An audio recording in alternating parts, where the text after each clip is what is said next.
led away in handcuffs. Just in the last hour, we got the mugshots. You see them here. 64-year-old Greggory McMichael and his 34-year-old son, Travis McMichael, are both charged with murder and aggravated assault. These arrests come more than 2 months after Ahmaud Arbery's death. It happened as the 25-year-old was jogging in Brunswick. Tomorrow would have been Ahmaud's 26th birthday.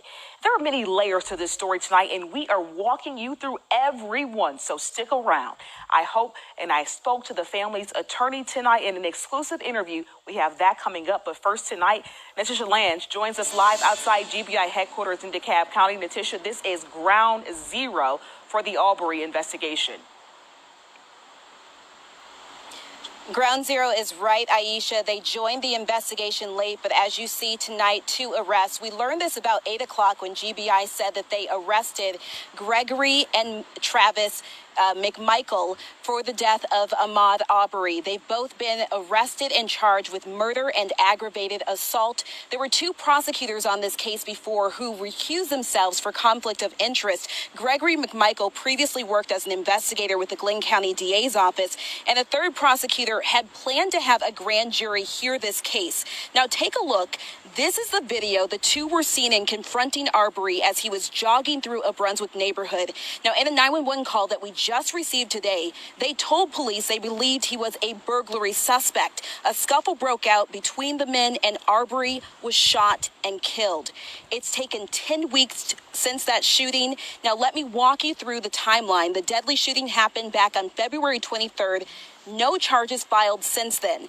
The video was released to the public on Tuesday, and that's the same day GBI was requested to work on the case. GBI launched its investigation just yesterday, and tonight we have those 2 arrests. Now, this comes after Governor Kemp today put his confidence in the agency to find the truth. I have no doubt in my mind that it will be fair and that Director Reynolds and this seasoned team that he has of investigators will work very quickly, but they will also be very thorough, and they will go wherever the truth takes them. And a protest and rally are scheduled to be in Brunswick tomorrow to celebrate the birthday of Ahmaud Arbery, who would have had another birthday yesterday, and also to call for the resignation of the DA locally in that community there, Aisha.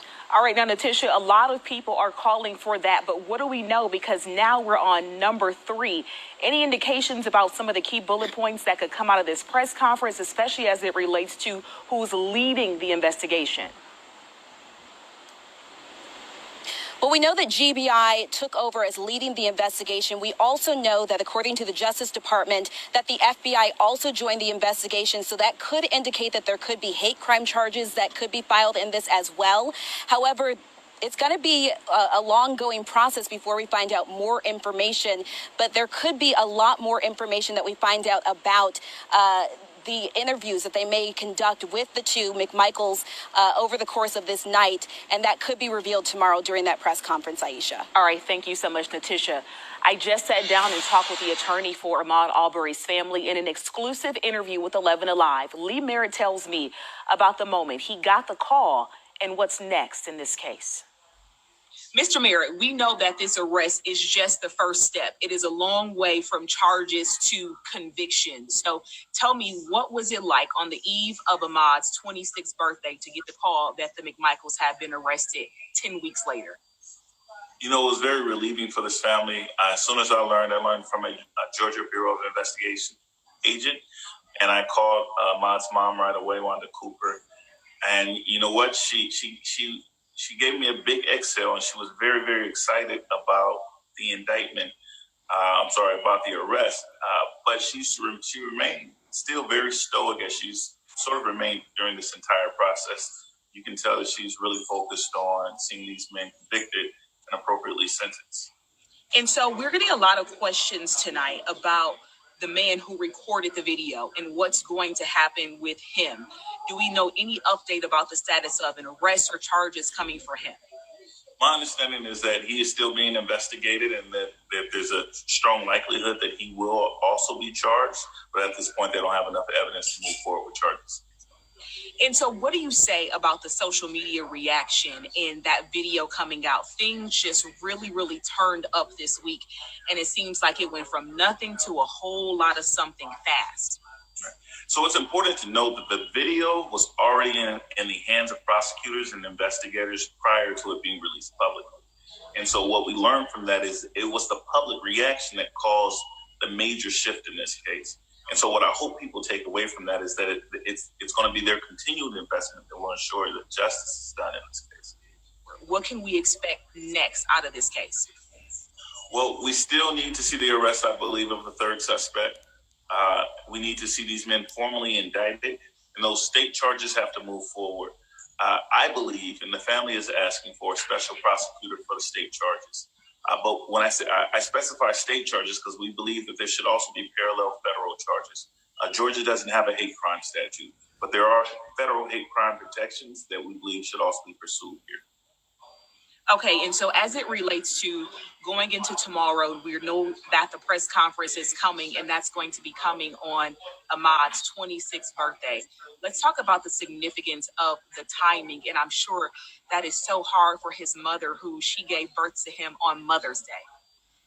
Yeah, it's a huge gift to Ahmaud to have these men arrested. It's a tragedy that it took over 10 weeks for these men to be arrested, but for it to come on this eve, tomorrow, Ahmaud's birthday, was always going to be hard for his family. It was going to be very, very hard for Ms. Cooper, but this softens the blow just a bit, and it takes her into the Mother's Day weekend with just a little bit of relief. Mr. Merritt, thank you so much for your time. I know it's been quite a busy day. There is a long road, and we'll be following this and following you all very closely. Thank you so much for your time tonight. Thank you. As soon as the word of these arrests came, hundreds of you started sounding off on the 11 Alive Facebook page. Fred wrote, "Thank goodness for that video. They should have been arrested back in February." Shambra says, 3 months later, "Thank you, GBI, but we have to do better." And Doreen wrote, "Let the judicial process begin. Sadly, that won't bring him back. Deepest condolences to the family."